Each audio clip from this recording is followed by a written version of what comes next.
Hi guys, it's day 3 and I'm delighted to share what I learned today. I mean, I didn't learn anything brand new or anything out of like anything you probably don't already know, but it was just like the thought process I put to it that kind of makes it interesting for me. Plus, I'd already said I was going to share everything I learned, so one thing that really came at me today was the story of like the lion and the gazelle. So there's this story that they say somewhere in Africa. I don't know why they use Africa, but it's fine. Like this the lion that has to outrun the slowest gazelle every day, and then the gazelle has to outrun the fastest lion every day. I feel like the odds are stacked against the gazelle because like you have to compete with the best or like the fastest lion. Or wrong. Okay, but yeah.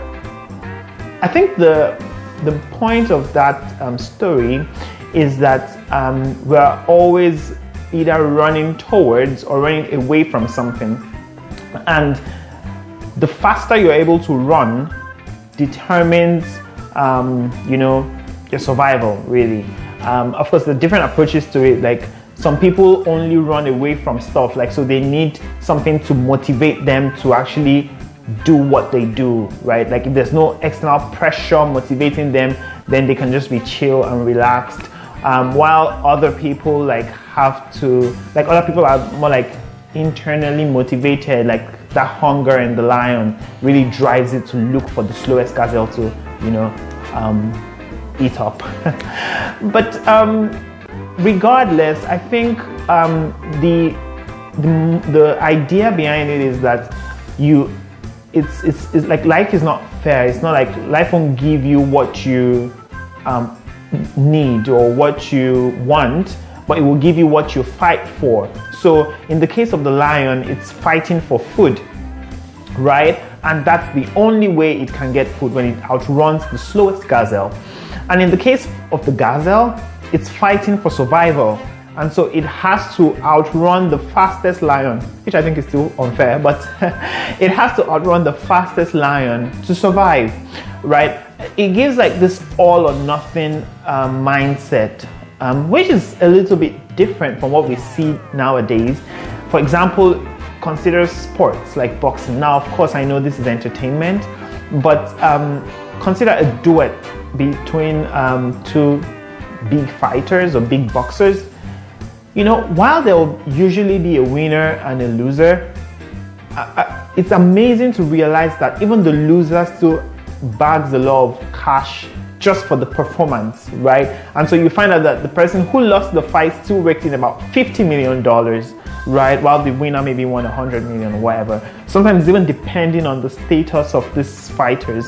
So it doesn't really give an accurate description of maybe how life could be many times.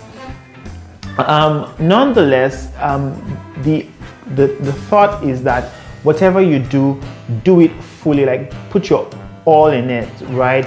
Like either you go hard or go home. I think I heard that statement before. The idea is that give your full commitment, give your full time, to whatever you're doing. I'm trying to turn on my laptop so it doesn't die on me because I need it for the light, right? I shouldn't have said that. Anyway,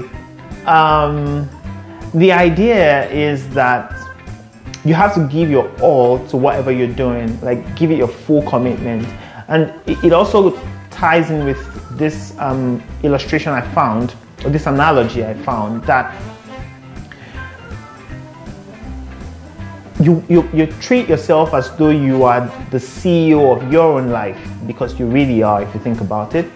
And so as a CEO, you want to pay your staff for judiciously using his work time to achieve your goals, right? So if you had a staff that just came to work and just like chilled and was just like browsing or surfing the internet, you're gonna like, hey dude, what are you doing? Like you want to fire him if he's not going to change that attitude. So the same way, you don't make yourself feel comfortable when you're not actually working on your goals that you set for yourself, right? So I'm trying not to overflog this matter, but that was one very important thing I learned. It's like you have to give it your all, because life will give you what you fight for, right?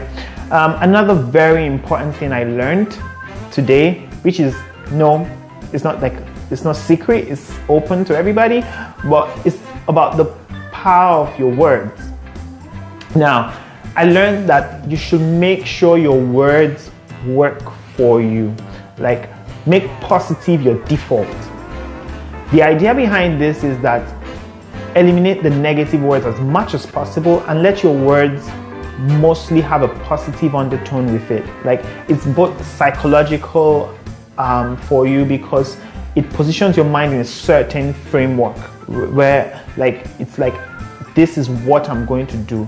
So let me give you an illustration because I think that explains it better. Let's say you're going to be late for a program. So there are two ways you can communicate this.